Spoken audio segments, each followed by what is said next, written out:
I'm going to share your story about a young man from Argentina who loves God very much. He loves the heart of divine mercy devotion with Jesus in it. He loves Mary very much. When I first brought this painting into the rest home, he was confined to a chair, and he beckoned me over.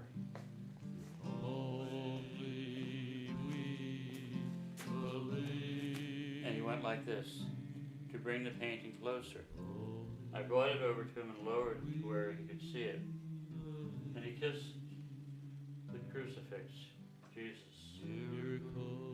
Then he went to this shell, and there was a picture of Jesus' heart of divine mercy in it. And he touched that and blessed himself. He's from Argentina, very devout, and he loves Mary, as Latin people or Hispanic people have a tendency to do. And he's been somewhat crippled by something similar to Parkinson's disease, where he was just constantly shaken, confined to his chair, wheelchair, and if he had to go somewhere, they'd wheel him around. I visited him last week, or just a couple of days ago, actually it was Sunday, and I hear this voice behind me where I'm walking up the corridor to where he normally is. George, and it was Ruben, and he was walking to me without any assistance, walking perfectly upright. We're walking a lot better than I do right now. I walk like I'm on one of those exercise balls, balancing myself. He was upright and straight, just striding beautifully. I believe it was a miracle in a way, but I believe it because I've known for a year, and we're discussing miracles too from the viewpoint. He was in a room with Reverend Alan Walters, who was my dear friend and my mentor. And Alan has been involved in cancer miracles, and I've been involved in some where people do get better. And Reverend Walters used to tell me sometimes, George, you ought to entertain the idea that there are times that God does give you some form of healing energy. And I've always, and still do, focused on healing the soul.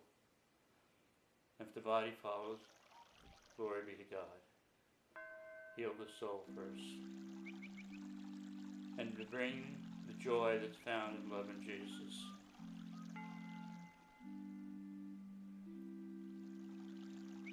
I believe Mary, Mother of Christ, asked us to pray the rosary for peace. A miraculous peace in the world, in his body, in our hearts, where the pain that he our had, homes, which and was great in cities. his back and legs, is gone. I live with a fair amount of pain myself, and I've experienced a little bit of that, but not as well as Ruben. They were having a procession from my church, St. Angela's, up to Pacific Grove and back. And that morning, it was just hard just to walk from my car into church. I said, I'm going to walk a portion of it, even if it's only 100 yards. And I ended up walking all the way, quite a few blocks that way, out of town. We turn around and come back, and I had no pain whatsoever. And when I walk on concrete and stuff like that, it's harder on I have a dislocated bone and a chronic problem with the heel and other circulation problems. But I was just exceedingly joyful to see Ruben walk out. We gave each other a big hug. I said, Hallelujah. I remember doing it once before with a black lady whose first name was Lisa.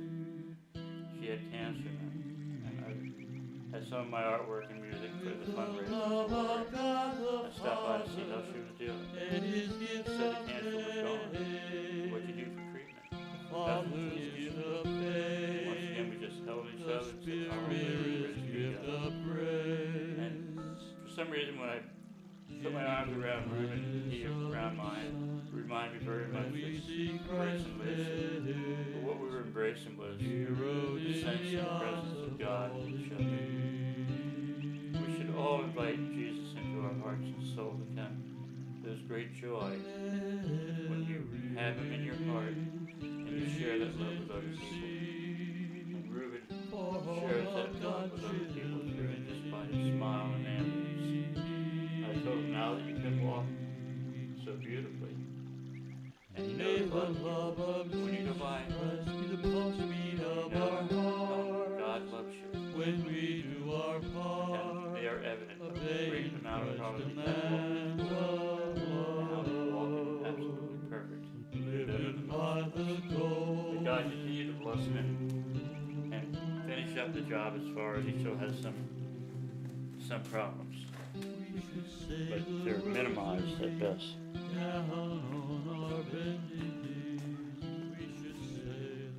This painting, the face on it was absolutely beautiful. It was inspired by a group of people in a church called Our Lady Star of the Sea. I sometimes call this the Hispanic Madonna because I'm a great advocate of the Rosary. And I had this idea of where we have so much violence in Salinas and in our Central Coast area with gangs and that would say the Rosary out of doors at the scene where it happens for 5 days in honor of Christ's 5 wounds. And somebody was killed near Freedom Bridge in Capitola. So I brought some CDs up with my spiritual songs and that concept. I'm wondering where I'm going to leave it off at. And I went by a church called Our Lady Star of the Sea. And there were over 200 people there praying the Rosary and a litany to Mary for Valencia. It was a Spanish-speaking Mass, and it was beautiful. We have a Spanish lady who says the Rosary with us, and we will have her say a verse, the 10 Hail Marys to a decade in Spanish, and she'll lead it and we'll answer in English. We have a man from Portugal who will say it in Portuguese. And in my church, there are 3 people who do the Rosary, and I'm the young one, 77.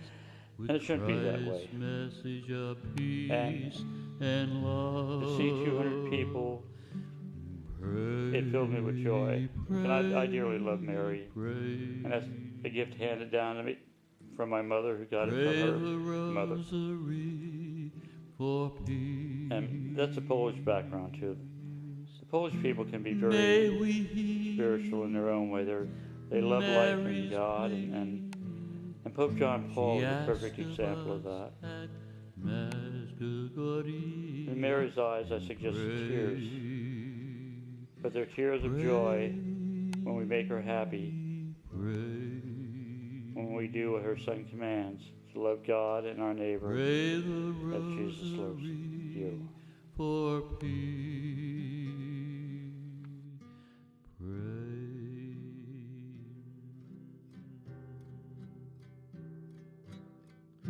May the joy that we know when God is in our hearts and souls, knowing that God loves us so, overflow in a gentle smile